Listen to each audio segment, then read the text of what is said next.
There we go. There we go. Let's start with our losers from this game, starting with our number 3 loser, and that is the run defense. I put Dean Lowry here, but it is our run defense.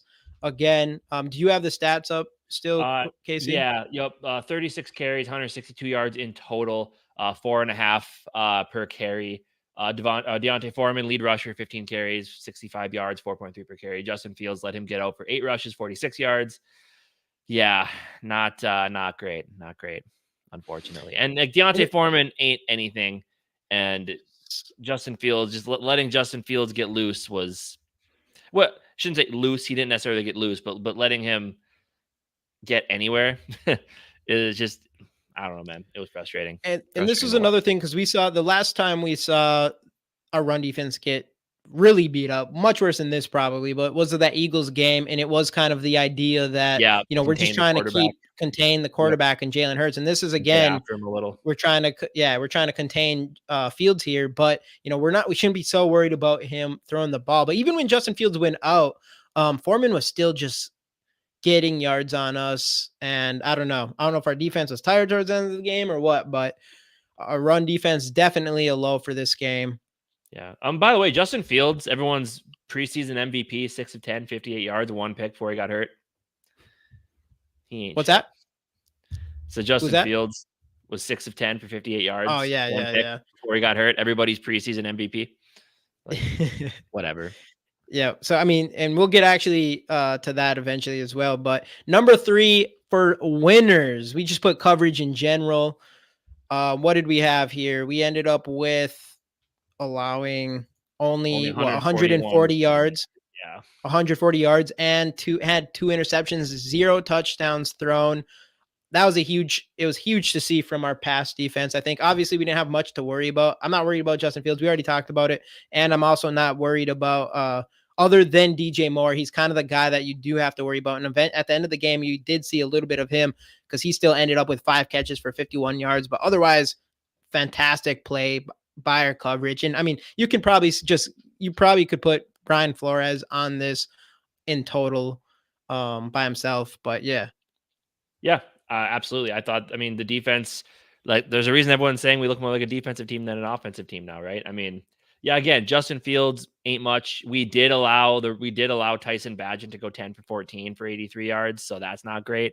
1 interception, which was technically, they got pressure, knocked the ball kind of out of his hands, threw a wobbler. And that's how we got the interception with Byron Murphy there. Yeah, I mean, they looked pretty solid. I mean, I thought Caleb Evans played well. Byron Murphy obviously had a pretty solid game as well. But yeah, I mean, obviously, again, we do need to temper expectations. This is only the Bears, which the only weapon they have is DJ Moore. But we did hold him to 5 catches, 51 yards, and a lot of that was in that fourth quarter. So not too bad. Not too bad. I will take it. It's a stepping stone of what this defense can do when everything's clicking. Exactly. Which is exciting to see because it's complete opposite of what we saw last year. So that's like the big positive this season is you do feel like our defense is taking strides compared to last season. So that's pretty sweet. Number 2 on our down list, and it's Alexander Mattison. And this is something that we talked about earlier is I don't know why we run the ball so much. That's the thing with Alexander Mattison too, is like, yeah, he is the kind of running back that I think can take a lot of carries, kind of like what the Lions like to do with Montgomery. But I just I'm not sure Alexander Mattison is a running back 1 material. I mean, he ended up with 18 carries for 44 yards. And he also had another dropped pass. He did have 4 catches for 28 yards, but I think he had like 7 targets. 18 carries, 44 yards, 2.4 average. And Cam Akers, and I guess his longest run was 8 yards. Cam Akers had 1 carry for 8 yards. Yeah. And you can just see the difference in speed from Cam Akers. Even if you don't want to give Cam Akers, he doesn't need the starting job or anything like that. Like I was surprised we came into this game and we only gave Cam Akers 1 carry. Right. Here's my thoughts on Madison, right? I'm happy we signed him. I'm happy he got his chance to try to show he can be a number 1 back. And again, maybe with a better offensive line, it would be different, but the offensive line has been relatively solid this year.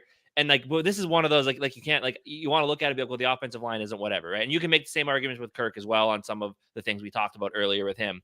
And that's kind of part of it with Madison. you can tell that it's just the reason that him and Prime Cook were such a good 1-2 punch was because Cook was more of the dancer, juked around until he found the hole and go, where Madison was that one cut type of guy. So a team that's preparing for a Delvin Cook and then a Madison comes in, it is going to be completely different. And that's why I think he found a lot of success there. And there wasn't a lot of film on it. But now that there is, you can tell it. Like Joey Hawkins said, there isn't a lot of vision there. He doesn't necessarily see the hole. And when he does, he doesn't have that initial burst to get there, right? And Delvin, Right. if we brought Delvin back this year, it would be the same thing because Delvin doesn't have that burst anymore either. But you know who does have that burst? Cam Akers. We've seen it in the game, in the times he's got into the game, especially with how little he's played these last 2 years. The legs are fresh, right? So Madison, again, Yeah. I'm happy that he got the opportunity, but maybe on a better team it'd be different. But right now, it's just he's showing us he's not a running back one, and I think he's a very good. Much like KJ Osborne, he's a very good running back two when you have a more shifty Cam Akers like running back one. So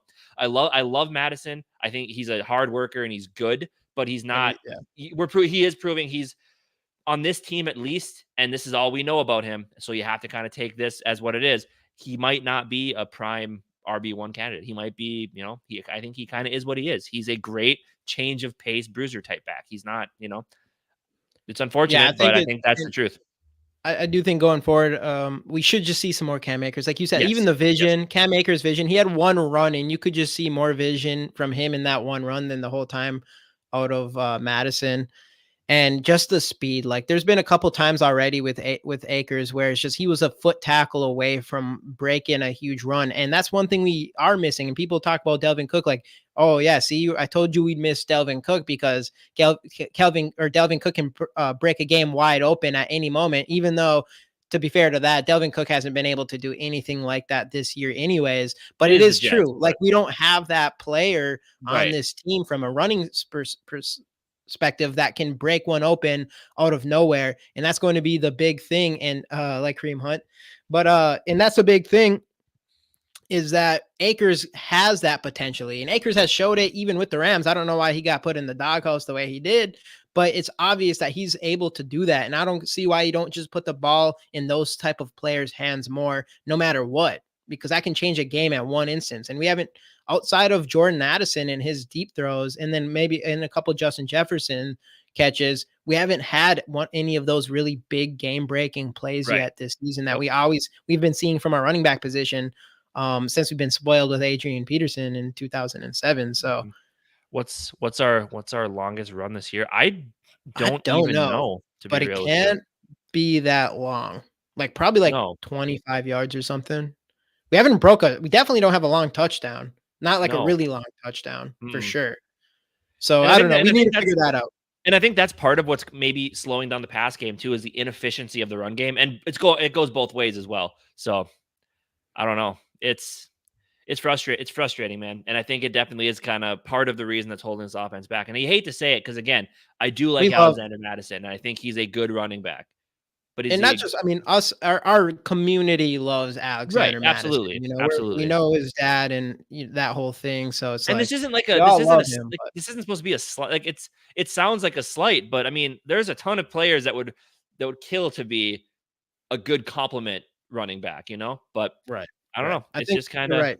It is what it is, but number 2 on the up list, let's go back to some positivities here, and that is the pass rush. Starting with Danielle Hunter, who had 2 sacks, but we had 5 or 6 sacks overall here. 2 by Danielle Hunter, 1 by Harrison Phillips, 1 by DJ Wonnum, and another by Josh Metellus, which was the strip sack, 5 sacks. And then we also had 2 tackles for a loss. No, we had 2 tackles for loss from Danielle Hunter, but we had 6 tackles of a loss overall.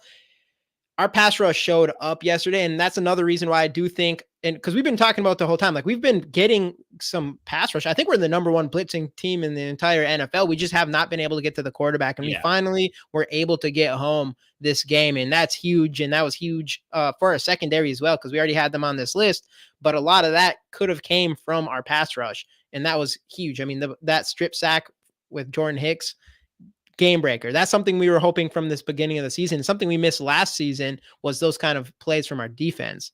And now we're just missing them from our offense, which makes no sense. But yeah. I don't know. I mean, Danielle, either Daniil's making his case to make some money next year, right? I think he has 7 sacks right now. I think Yep. it's I should have looked up where that ranks in the league. I know he's up there. But whether it's here, whether it's somewhere else, whether he gets traded, I mean, he's gonna get that big contract he's been looking for the last like 4 seasons finally. And he's been playing well this year, man. And he's not again. I don't put him up in the stratosphere of Nick Bosa or TJ Watt, but I definitely put him in that obviously near the top of that next tier. So Yeah, that's kind of where I'm as well. I'm going to look real quick to see where he is at for sacks. It'll take me too long. All right, we'll come back to that. I'll come back to that after we're done here. Remind me to go back and see what Daniil Hunter is. Hey, let's go. Joe Hoka's in the building. What up? What up, dude? Let's go, boys. Hey, anybody who watches who's big into DraftKings, sports betting, anything like that, I get all my information. You guys seen me do some of that on our show here. I get all of that from Joe Hoka, my guy over there. Go check him out. He has the best DraftKings gambling, sports betting content out here on the internet. So everybody should go check him out. That's my guy right there. Definitely go check him out. So, number 1 on the down is conservative play calling. I think this is obvious. We were talking about this earlier into this episode. And with Kevin O'Connell, and I mean, this is again Kevin O'Connell and kind of Kirk Cousins. I don't know which one is, I think they're made for each other. They both can, if they have to play aggressive, they both get down the field. Play calling is creative. All that stuff is just working out great. And then when we're winning, or we don't need to play aggressive anymore, we stall. We have the play calling is just too conservative. And Kirk Cousins seems to also play conservative. And in this game specifically, like we already said, Jordan Hicks got the fumble recovery, went for the touchdown. All the momentum was in our favor. We stopped the Bears on the next drive, had a chance to go down the field and hopefully score more points to get that big lead that we've been waiting for since week 1 of the Packers. And again, we went 3-0, I think 2 drives back to back instead of dropping more points on their heads. mm-hmm. And I mean, it's just, like I said, it's frustrating. A defensive touchdown with 6 minutes, 44 seconds left to go in third quarter, where they put you up by 2 scores, is supposed to be your stomp on the throat moment, right? Like that's a debilitating play to happen to an opposing offense. And then you proceed to stop them again and you just can't do anything with it. That's where it gets frustrating. And eventually, like where I want to, I mean, we won't get too deep into the conversation. Where I want to put more of the blame on O'Connell is because if he's tired of, if Kirk does check into the more conservative plays or does the more conservative thing, eventually you as the head coach, if you don't like it, you need to put your foot down and stop it. And that's the biggest question about O'Connell is, can he find that extra gear and be a little bit not Mr. Nice Guy with things and put his foot down and make those calls and take something like, Kirk, you can't call checks anymore because you're checking out of these plays. You're doing this, you're doing that. You can't, you got to take some shots. Eventually you're the head coach and that's what you want to do. You need to implement that. And we haven't seen it yet. So again, that's where, again, is the quarterback a leader on the team to a certain extent? Absolutely. But the head coach is even more. The head coach is supposed to be the one that sets the tone and he's just not doing that, unfortunately. Yeah. And like what you mentioned, this is something even last year we were worried about because even though we came back in these games and we ended up 13-4, it was always coming back. It was never leading and then beating a team by more than 1 score. Obviously, I mean, we're notorious for having 11 games by 1 score and winning all of them. So that's something that's been since last year. And like you said, that is something concerning moving forward here is, are we going to always be conservative and never press on the gas when we should? Like, are we going to always play to not lose? Same with the whole Zimmer thing. Are we going to always play to not lose instead of, going out and just winning games? Right. And I just don't see how once you get to playoffs, if you do make it to playoffs, how you can play like that.